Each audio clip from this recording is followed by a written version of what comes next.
The crackle hit Selim's earpiece at 3:47, deep in the dead watch, while he was elbow-deep in a conduit panel on Deck 3 of the ETS hollow margin doing work that had never once in its history produced anything interesting.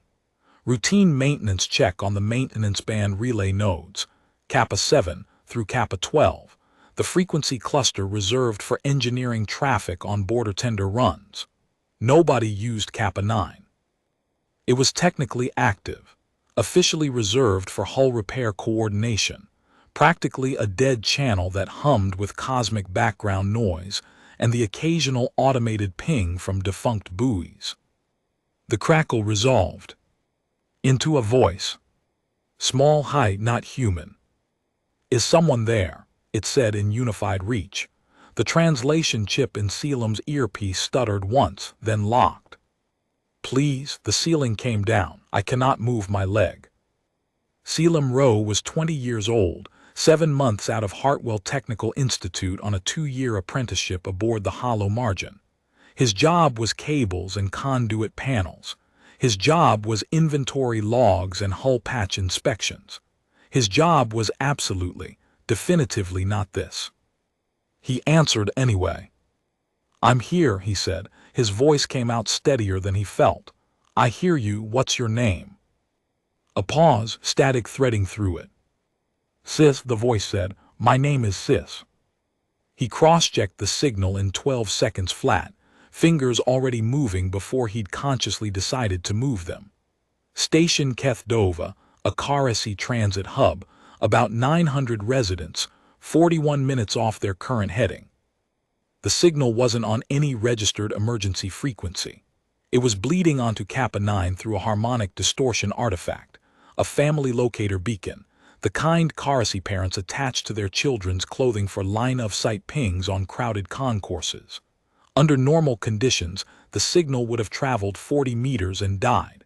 Structure resonance in collapsed metal bent it differently. The harmonic climbs when the material around the emitter compresses. The ceiling came down. He keyed the ship's internal comm with his free hand. Selim to bridge. I've got a live contact on Kappa 9 from Station Kethdova. Distress. Child. Structural collapse. I need Captain Voss right now. The night watch officer, a sleepy second-year named Perrin, asked him to repeat that twice. He repeated it twice. Then he went back to Sis, because he had already decided, somewhere in those 12 seconds of signal checking, that he was not going to stop talking to her. Sis, he said, I'm going to stay on the line with you. My name is Selim. I'm on a ship nearby. Are you in pain? My leg hurts, she said. Something is on top of it. I can't see very well. There's dust. Don't try to move it. Just breathe normally. Is there air? Does it feel like you can breathe okay? Yes, a pause. Selim is a strange name. He almost laughed. It is. It's an old Earth word. It means sky. I am under a lot of ceiling right now, Sis said, with the particular flat seriousness of a frightened child trying very hard not to show it. Sky seems far away. It's not as far as you think, he said. I'm coming. Captain Nadia Voss reached the bridge in 3 minutes and 40 seconds. She was 44, weathered and precise, and she had the quality Selim had noticed in the best officers he'd met. The ability to hear a situation once and immediately know what mattered. She heard it once. Plot the intercept, she told Perrin. Full thrust. Wake Chief Ibarra and get me a hull cut assessment on what we're carrying. She looked at the comm board where Selim's signal was still live, Sis's breathing faint but steady. How old is she? Young, Selim said from the comm panel where he had planted himself and was not moving. 8, maybe 9 in Karasi years. Voss said nothing for a moment. Then keep her talking. You're doing fine. She went to coordinate the divert. Selim had no idea if he was doing fine. He went back to the channel. Sis, still here. Tell me about your family. Who were you with on the station? My mother and my father and my brother Keth. He's 6. A longer pause. He was in the other corridor. I don't know where he is. Do you know if he's okay? I don't know. Her voice thinned. I heard him yelling before, then I didn't hear him anymore. That sentence landed in Selim's chest like a stone. He kept his voice level. That might just mean he moved further away or that there's debris between you. It doesn't mean he's hurt. He didn't know if that was true. He said it anyway, because keeping her calm and talking was the job right now, and that job had to take precedence over every honest uncertainty in his skull. Okay, Sis said. She seemed to want to believe him. Okay. Chief Engineer Ibarra appeared in the doorway of the comm bay, a wide-shouldered woman with close-cropped gray hair who carried a tablet like a weapon. We've got a plasma cutter, the rescue spreader from the emergency kit, and Technician Flores has field medic certification. What are we cutting through? Residential construction, Selim said. Standard Carasi build, prefab composite panels and load-bearing foam cast columns. Ibarra made a face that was not encouraging. Plasma cutter will work on the panels. The columns will want the spreader in time. She looked at the comm board. How deep under? I don't know yet. He turned back to the channel. Sis, can you tell me what's on top of you? Like, do you know if it's a wall piece or a roof piece? Is it flat or jagged? Sis considered this with an earnestness that suggested she was trying very hard to be useful. It's flat, heavy. There's a light on the wall that's still working. It's red. Emergency lighting, Ibarra said quietly. Structural section then, not the full ceiling assembly, probably a secondary partition that came down. She updated something on her tablet. Survivable, plasma cutter first. 41 minutes, Selim said. 38 now, Voss called from the bridge. I pushed the drive. He talked to Sis for every one of those 38 minutes.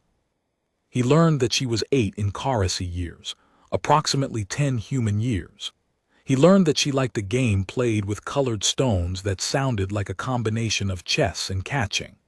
He learned that her father repaired atmospheric processors, that her mother sang in a station festival choir, that her brother Keth had been trying to teach a borrowed cargo crab to follow voice commands, and that the cargo crab was not a fast learner. He learned that the ceiling debris on her leg was getting heavier, or she was getting more tired. He kept asking questions. Not rapid fire, not anxious, just steady, a rhythm that gave her something to respond to, kept her lungs working, kept her mind forward-facing instead of curling inward. Tell me about the Stones game, he said, around the 15-minute mark. How do you win? You don't win, she said. You get further. My grandmother got to the 43rd layer once. She kept the Stones from that game. The 43rd layer, he said. That's impressive. What's the best you've done? 11, Sis said, and he heard something almost like embarrassment in it. But I've only been playing for 2 years. That's about where I'd be, he said. Probably worse. I'm not good at games that require patience. What are you good at? He thought about it honestly. Fixing things that are broken, he said, and not letting go of things I've started. A pause, he heard her breathe. That's a good thing to be good at, Sis said. He checked his screen. 22 minutes remaining. The hollow margin was running warm, Voss pushing the drive harder than the manual recommended, and nobody said a word about the manual. Chief Ibarra had assembled her cut team in the forward airlock, herself, Flores the medic, and a deckhand named Orton built like a loading crane. They had the plasma cutter, the spreader, 2 medical bags, and a portable comms relay to drop inside the debris zone so Selim's signal to Sis wouldn't cut off when they were inside the structure. That last part had been Ibarra's idea, and when she proposed it, something in Selim's chest unclenched. The knowledge that the thread he was holding wouldn't break when he had to hand it forward. Sis, he said, when my crew comes in to get you, there's going to be noise, maybe a lot of it. The cutter is loud. Don't be scared of the sound, okay? Loud means we're close. Will you still be talking? She asked. The whole time, he said. They're going to drop a relay so you can still hear me. I'll be right here. Okay, another pause. Selim, my leg hurts more now. I know, I'm sorry. He kept his voice even. Flores, that's our medic, she's going to look at it as soon as she can get to you. She's very good. How do you know she's good? She once set a broken bone on a zero-gravity hull walk in a pressure suit with one working hand, Selim said, which was true, and which he had been saving for exactly this moment. In the dark. Sis made a sound that was not quite a laugh but was related to one. That's very strange. We're a strange crew, he said, but we show up. Docking took 4 minutes. The hollow margin had no military-grade hard dock clamps. She was a tender, designed for soft docking at service rings, and Kethdova's primary ring had partial power after the collapse. Voss ran her in manually, eyeballing the alignment through the pilot's viewport, and the clamps caught on the second pass. The airlock cycled. Ibarra's team went in. Selim stayed at the comm panel. The relay went down 3 minutes into the structure. Ibarra's voice in his earpiece said relay placed, channel hot. And then he could hear Sis again, and he could hear, faint behind her, the beginning whine of the plasma cutter starting up in an adjacent corridor. That's them, he said. Hear that sound, that's Ibarra, she's cutting toward you. It's very loud, Sis said.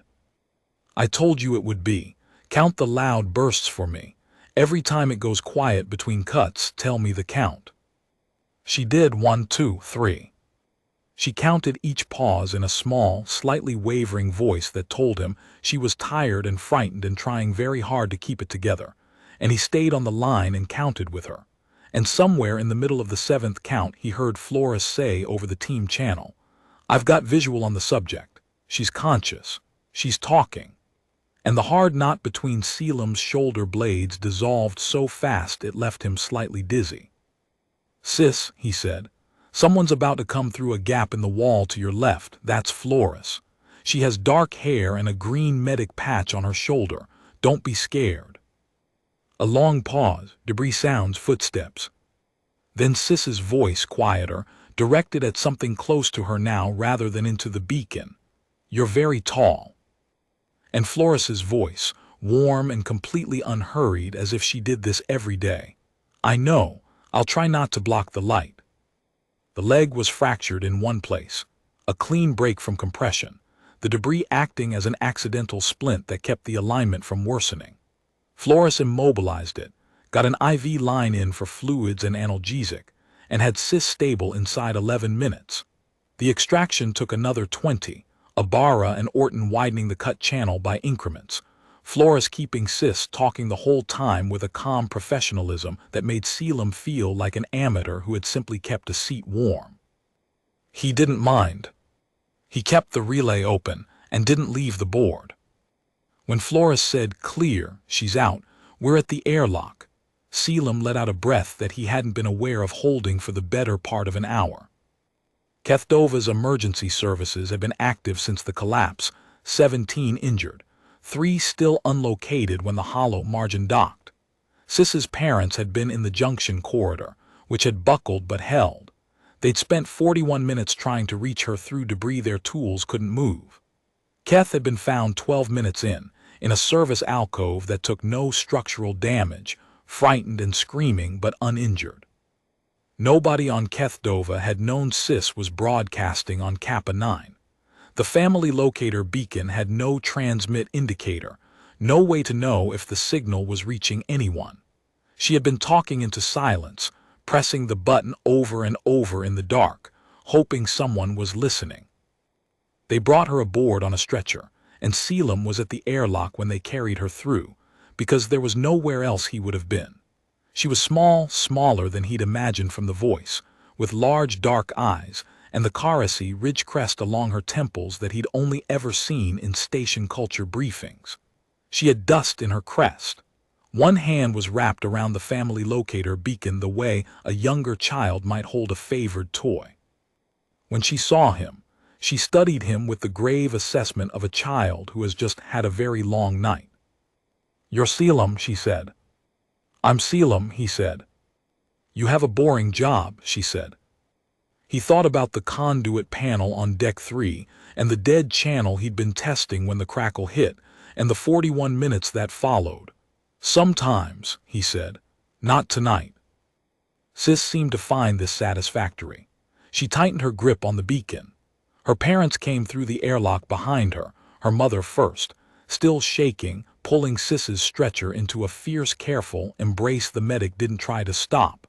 And the sound that came out of her mother in that moment was not a word in any language Selim's chip could process, but he understood it completely. Flores caught his eye across the airlock bay and gave him a single nod.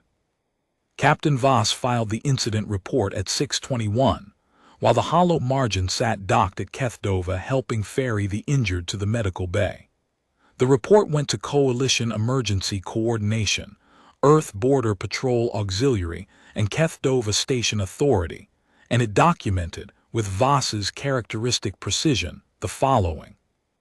At 3:47 ship time, apprentice technician Selim Rowe, performing routine maintenance checks on frequency cluster Kappa 7 through Kappa 12, detected a non-standard transmission on Kappa 9, a Karasi family locator beacon in resonance distortion harmonic bleed, source station Kethdova following structural collapse in residential module 7.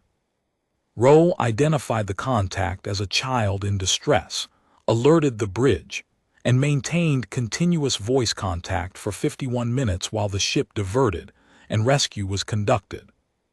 Subject extracted alive, non-life-threatening injuries. Rowe's supervisor notation was 3 sentences. Apprentice Rowe deviated from assigned maintenance protocol to prioritize an unscheduled contact. The contact turned out to be a child buried under collapsed debris with no other method of communication. Recommend commendation and formal note to Hartwell Technical Institute. Their graduate chose correctly. Rowe himself never filed anything. He went back to the conduit panel on Deck 3 when the docking was done, because Kappa 11 still had a loose relay node he hadn't finished testing, and a job started was a job finished. He checked Kappa 9 3 more times before he finished the panel. It was silent, ordinary, the dead channel humming with background noise and nothing else. But he left his earpiece in, just in case.